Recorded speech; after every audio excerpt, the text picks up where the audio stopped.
ទឹកដីដែលខ្ញុំស្រណោះអាឡ័យដំជាប់ហារតីកាលវ័យសិក្សាវត្តភូមិអំពិលនាស្រុកក្រូចឆ្មាបងនឹងកូនថាអង្គុយចិនគ្នារូបអូនល្អណាស់ស្រស់លើសនារីអូនល្អគ្មានទីលឹងស្រីសួគីភក្ត្រាស្រពោនក៏មានមុនស្នាដូចជាដួងខែរាំងក្នុងទ្រូងបងខំលួចសងខំញញឹមរាល់ថ្ងៃចង់បានរូបថ្លៃមកបីត្រកតែមិនហ៊ានបេះការក្នុងរបងអោត្រង់ល្អបានត្រឹមស្រមៃអោនៀតមៀបងស្នេហ៍ចេញពីចិត្ត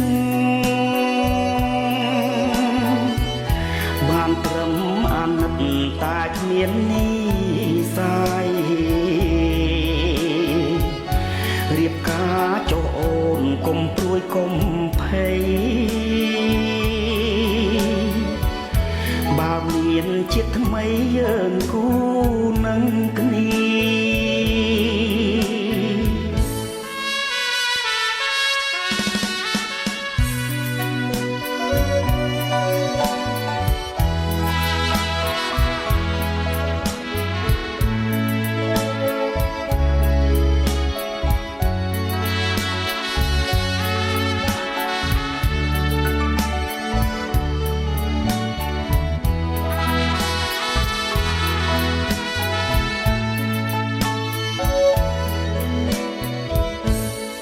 លួចសងខំញញឹមរាល់ថ្ងៃ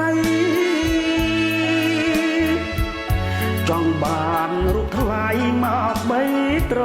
កងតែមិនហ៊ានបេះការក្នុងរប